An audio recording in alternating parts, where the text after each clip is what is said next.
Овде сме пред владата на Република Македонија, каде што за вчерашните настани во Брисел разговараме со вице-премиерот Васко Наумовски.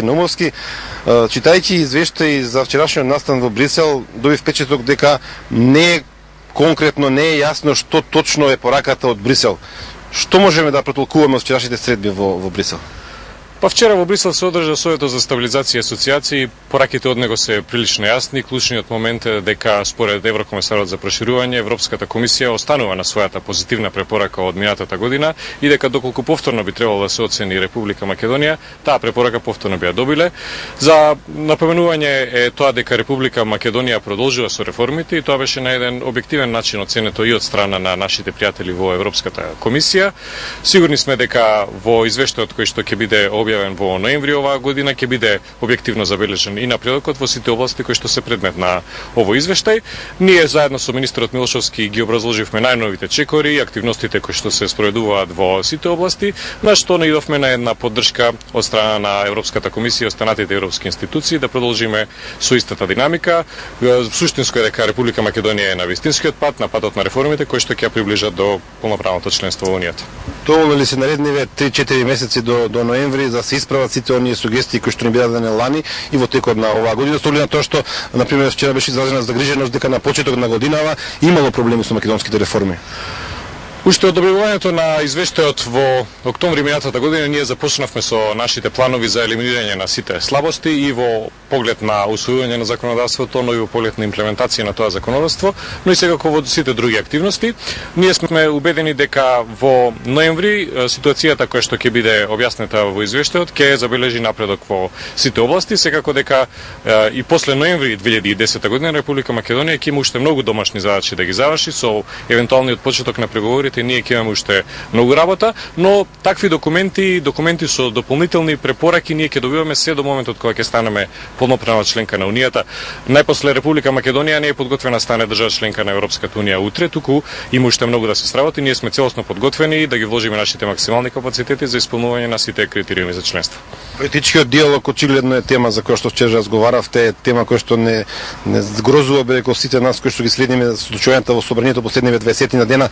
Што е оценката на Брисел, како да се надмине овој проблем и на крајвите кој е виновен за ваквата ситуација? Од Брисел дојавме препорака да се направат напори од сите вклучени страни да се подобри состојбата поврзана со политичкиот диалог во собранието на Република Македонија. Ние како влада можеме да изразиме исто така нашата надеж дека сите политички партии во собранието, особено оние поголемите, заеднички ќе ја преземат одговорноста. Заедно со Еврокомесарот за проширување беше констатирано дека одговорноста за политичкиот диалог е на сите оние кои што учествуваат во тој диалог, не е само на власта, туку и на опозицијата, имајќи предвид дека во суштината на самиот термин диалог се претпоставува комуникација и однесување на повеќе од една вклучена страна и јас се надевам дека сите оние политички партии кои што декларативно зборуваат дека го поддржуваат процесот на европска интеграција се залагаат за една подобрена политичка клима и за функционален политички диалог, тоа ќе го докажат на дело и дека сите политички партии во собранието на Република Македонија ќе ја понесат одговорноста и заеднички ќе придонесат за создавање на една подобра слика за оваа институција. Корупцијата сепак е најголема одговорност на власта. Какви се пораките во врска со битката против проблемите во овој дел? Борбата против корупцијата е една од суштинските задачи на владата на Република Македонија.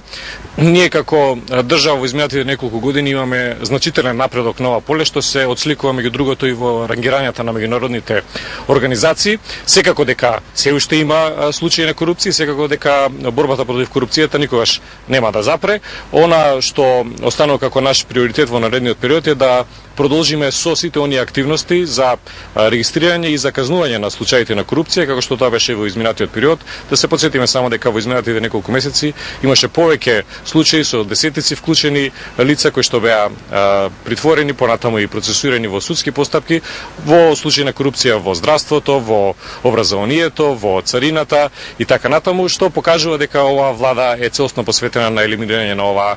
Сепак се зборува за некаква партиска позадина на битката против корупцијата. Не би се согласил дека постои некаква партиска позадина позадини, имајќи предвид дека во изминатите месеци и години дел од лицата кои што биле притворени и осудени се членови на политичките партии и на политичките партии кои што се во владината коалиција, што покажува дека во борбата против корупцијата владата на Република Македонија не познава никаква политичка припадност и дека законите кои што владеат во Република Македонија се еднакво валидни за сите без разлика кој на која политичка партија припаѓа. И на крајот, доколку не се реши името до ноември, до декември, има ли шанса Македонија да започне преговори за членство? Нашата определба е она што зависи од нас, она што зависи само од Република Македонија да го завршиме најдобро што можеме и најбрзо што можеме. Тоа се реформите во сите овие области и тоа на адекватен начин секако заедно со помошта од Европската комисија да го представиме и да продолжиме понатаму.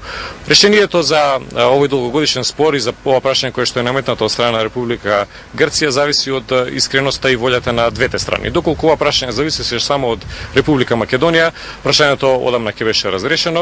Потребно е да се демонстрира искрена волја и од двете вклучени страни. Се надеваме дека декларативната поддршка на Република Грција за вклучување на сите држави од Западниот Балкан до 2014 ќе биде поддржана и со конкретни активности од нивна страна и дека заеднички и во корист на Република Македонија, но и во корист на Република Грција, нашата држава ќе ги започне преговорите за полноправно членство со Европската унија. Благодарам за овој разговор. Студио, тоа е за сега се од пред владата на Република Македонија, каде што за деталите од вчерашните разговори во Брисел разговараме со македонскиот вице-премиер за евроинтеграција.